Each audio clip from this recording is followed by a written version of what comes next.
Pemirsa, kembali dalam program VOA Global Report dari New York City bersama saya pemandu acara Anda, Randy Wicaksana. Pemirsa, Presiden Amerika Serikat Donald Trump sebut akan ambil alih jalur Gaza untuk tujuan pemulihan saat bertemu dengan Perdana Menteri Israel. Kami rangkum berita ini dengan sejumlah berita dunia pilihan pekan ini dalam Global Highlight.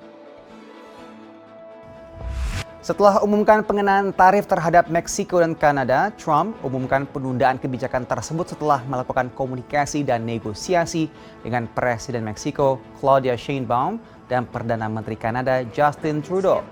Trump sebut pengenaan tarif ini untuk negosiasi mengatasi permasalahan perbatasan yang melingkupi penyelundupan narkoba dan imigrasi.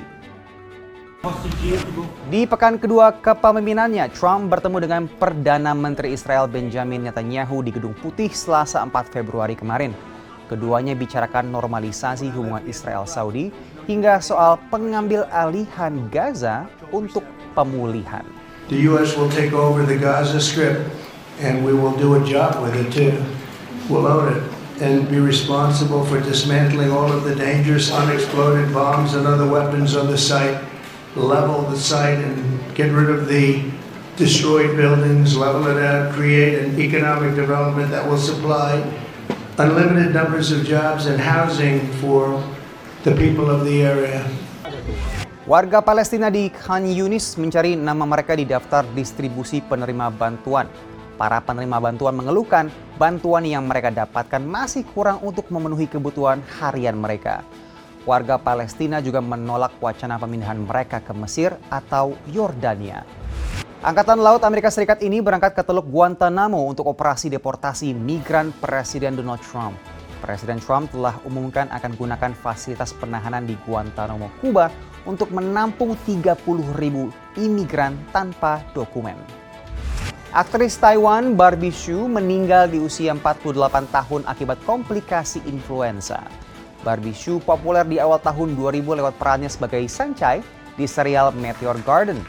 Berpulangnya Barbie Hsu dikonfirmasi sang adik via akun X-nya 3 Februari lalu. Demikian tadi Global Highlight, pemirsa. Kita masuk ke berita selanjutnya. Sejumlah organisasi di Indonesia terdampak oleh pembekuan bantuan asing Amerika Serikat. Sejumlah pengamat Amerika mengingatkan pentingnya bantuan asing demi hubungan baik Amerika Serikat dengan para mitra-mitranya. Simak laporan VOA berikut ini. Usai Presiden Donald Trump membekukan hampir semua bantuan asing, termasuk dari Badan AS untuk Pembangunan Internasional atau USAID, sejumlah lembaga swadaya masyarakat di Indonesia langsung merasakan dampaknya. Ada sekitar 200 sampai 300 petugas lapangan ini yang saat ini terpaksa harus berhenti gitu. Nah, itu dampak langsungnya gitu Yang bikin kaget adalah waktunya.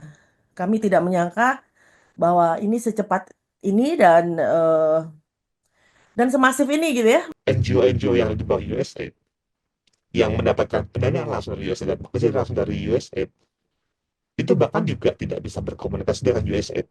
Pada tahun fiskal 2023, Amerika Serikat membelanjakan 230 juta dolar atau 3,6 triliun rupiah untuk bantuan di Indonesia dan mendanai 50 lebih program antara lain kesehatan, perempuan wirausaha, hingga manajemen bencana.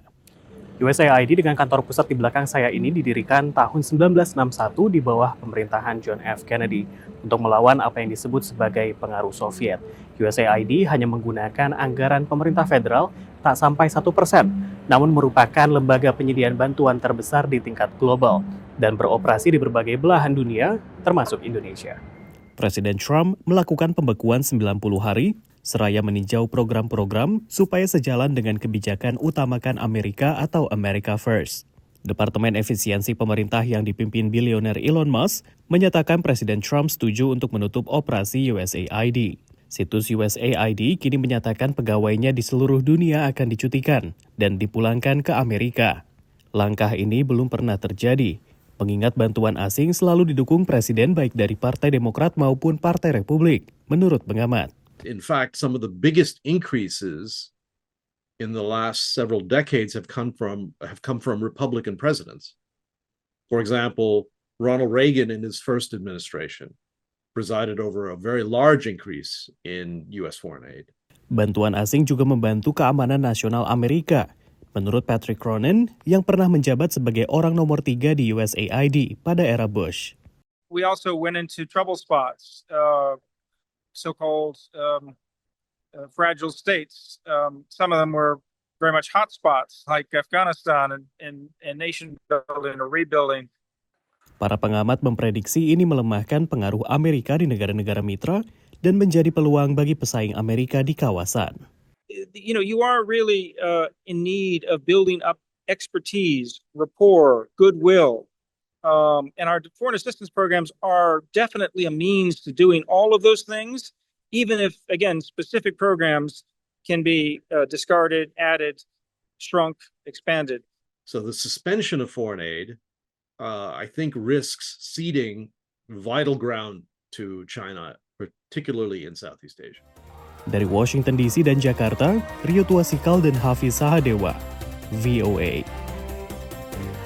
Pemirsa, jangan kemana-mana, usai jeda akan kembali disapa oleh rekan saya Aryatna Budianto yang punya 9 berita yang akan dibawakan dari Washington DC. Ana, silakan. Ya, Randy dan pemirsa, sehabis ini saya akan mengajak Anda untuk melihat fenomena bernama eggflation, yaitu naiknya harga telur yang membuat warga Amerika resah akhir-akhir ini. Jangan kemana-mana, stay tune di VOA Global Report.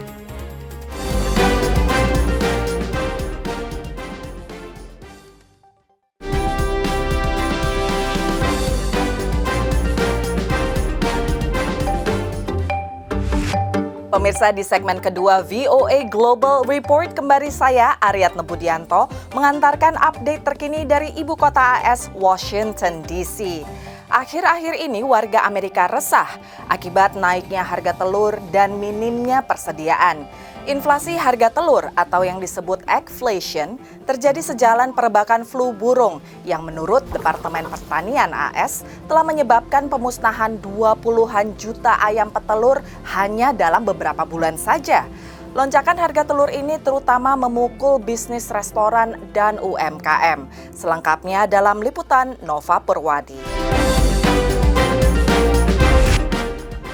Perebakan flu burung di Amerika Serikat memaksa dimusnahkannya jutaan unggas, termasuk ayam petelur. At this point in time, it's the same problem we've been having for the last 6 months, only now it's more critical.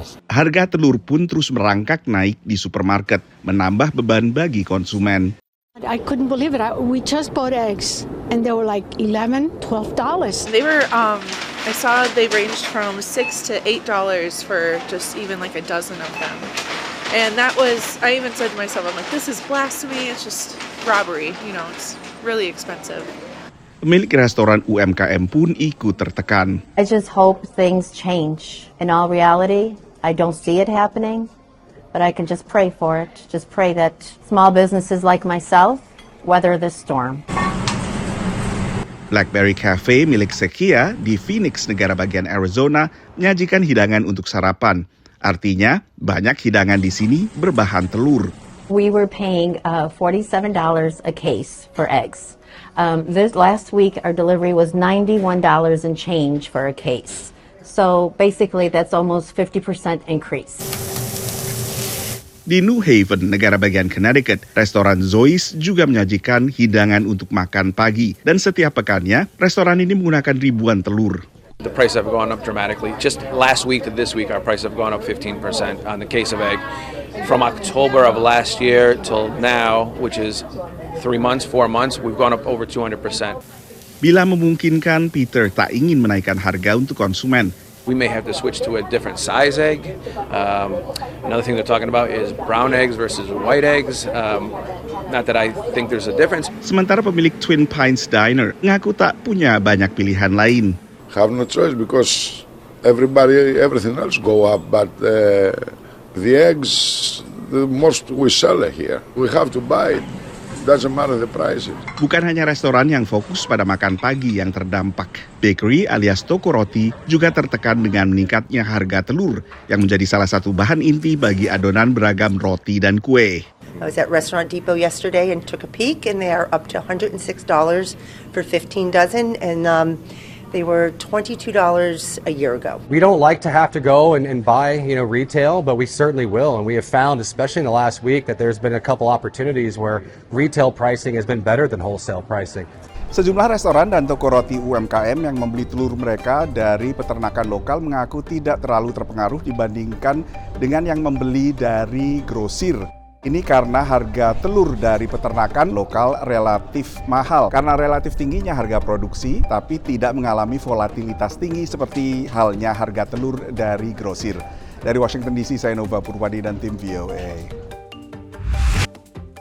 Bicara soal bisnis kuliner skala kecil menengah, kali ini saya mau mengajak Anda melihat toko bahan makanan dan restoran hidangan khas Manado milik diaspora Indonesia di kota Metuchen, New Jersey.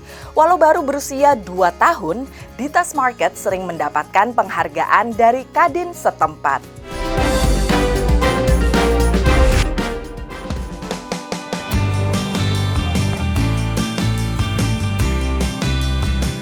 Saya tuh seneng masak di rumah. Kalau saya lagi itu saya jualan dari rumah. Open order di Facebook itu saya masukin makanan saya. Dari rumah mungkin suami tuh sempat kerja juga di company. Terus saya pikir ngapain? Mendingan kita punya talenta. Iya. Suami lihat, oke, kalau gitu buka aja usaha. Karena kita tahu juga bikinnya langsung di sini. Ini wajib nih beli nih, kita bawa. Jadi bikinnya di dalam. Iya, kita bikin ya. Kita sementara proses. Ini yang kita pakai sendiri. Kalau kita jual kita pakai plastik yang depan. Jadi membuat tempenya itu fresh langsung di sini. Berapa lama ini biasanya, Bu? Biasa 3 hari. Ini keluarga semua. Iya. Julia, Lolita, dan nanti kita ngobrol juga nih karena ini juga chef sebenarnya nih. Punya restoran juga terkenal di Jakarta nih. Kemudian Nadia. Nah, masak di sana dengan masak di sini perbedaannya apa yang paling dirasakan? Cabai rawit yang beda. Oh, beda cabenya? Beda, bukan beda ya. Jadi kita di sini yang harus di bawah, level bawah. Oh, ya kalau di sana aslinya pedas ya? Iya, kalau sana ciri khas masakan Manado itu pasti pedas. Semua serba cabai ya. Tapi kalau di sini kita harus pakai sweet bell pepper supaya balance. Paling sulit itu kita bumbu. Bumbu ya? Karena kita harus kasih tahu ciri khas Indonesianya. Sedangkan bumbu sini kan ikut musim. Oh bener.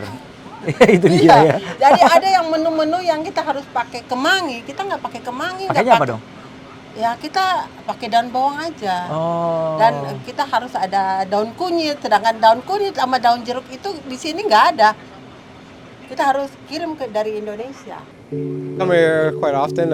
Actually, my wife loves the eggplant. Typically, we don't eat eggplant like this, and we don't have a lot of spicy food. I like spicy. Some of it's very spicy for me, too spicy. But generally, they're all very good. I don't eat a lot of beef. But the beef is very good, and I like the chicken. Lemongrass chicken is my favorite. Wah, luar biasa. Baru buka 2 tahun. Ya, ini kita langsung juga dapat penghargaan setiap tahunnya. Ini kita dapat bangga ini. Untuk usaha makanan kayak gini sulit nggak sih izinnya kalau di kota ini? Karena saya dengar juga Metuchen ini kan juga sangat mendukung small business ya. Yes, itu bagusnya. Itu mayor kita juga, mereka juga dukung yang bisnis kecil begini. Dan kebetulan juga Metuchen ini ya gimana ya, strike juga. Strike juga, tapi bukan strike-nya, tapi ikut itu aja lah peraturan lah. Ikut peraturan itu akan dibantu. Ada rasa durian, merah, kacang hijau. Durian, kacang merah, kacang hijau. Kacang hijau sama buah nanas. Dari Metuchen, New Jersey, Irfan Ihsan, Nur Hadi Sucahyo, dan Tari Sirziman, VOA. Menurut Ditas Market, mereka juga merasakan dampak naiknya harga telur belakangan ini, pemirsa. Sehingga beberapa masakannya yang menggunakan bahan utama telur, seperti misalnya orak-arik terong telur, martabak telur, atau telur balado, dan lain sebagainya, terpaksa harus dinaikkan harganya. Pemirsa, sekarang kita istirahat lagi, tapi Randy akan kembali dan mengajak Anda melihat serba-serbi perkembangan terkini di kota New York, hanya di VOA Global Report.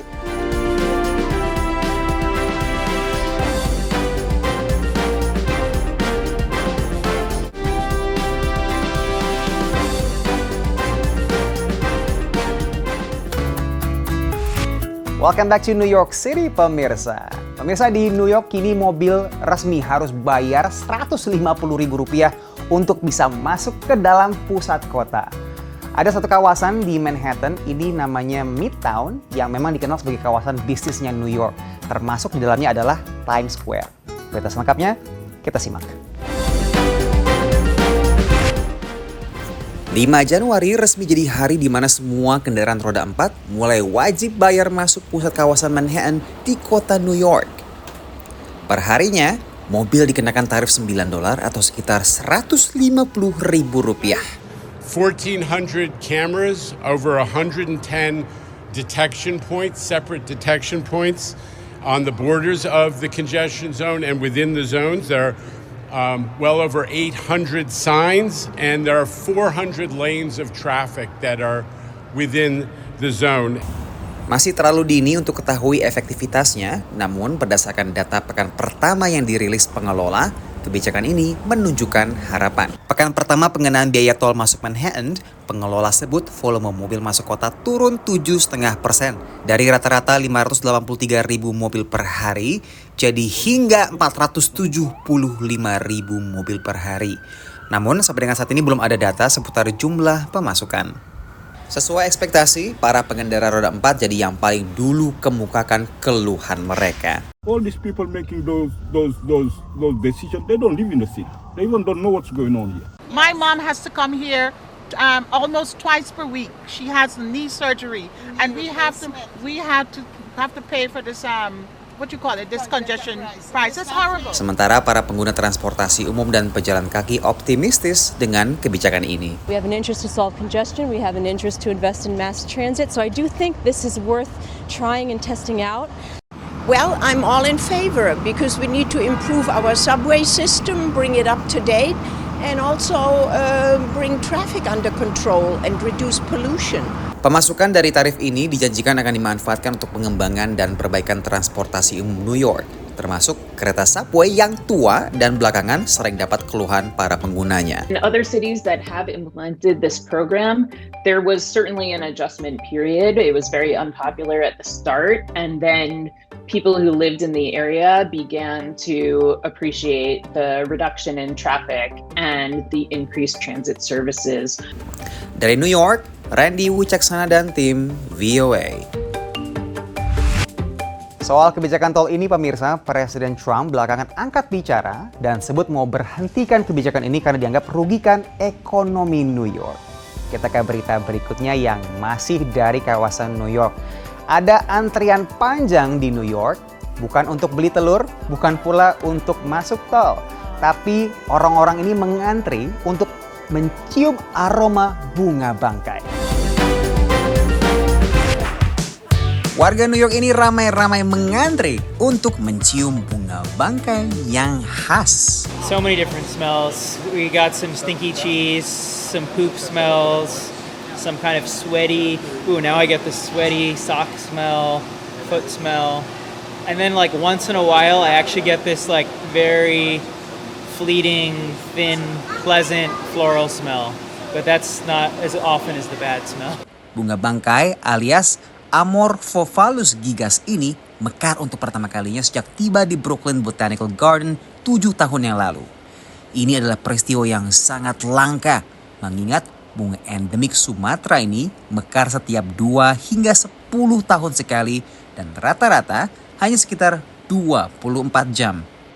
I think it smells like something growing actually in the earth, and I do think it smells rotten, but more like rotting food almost. Yeah.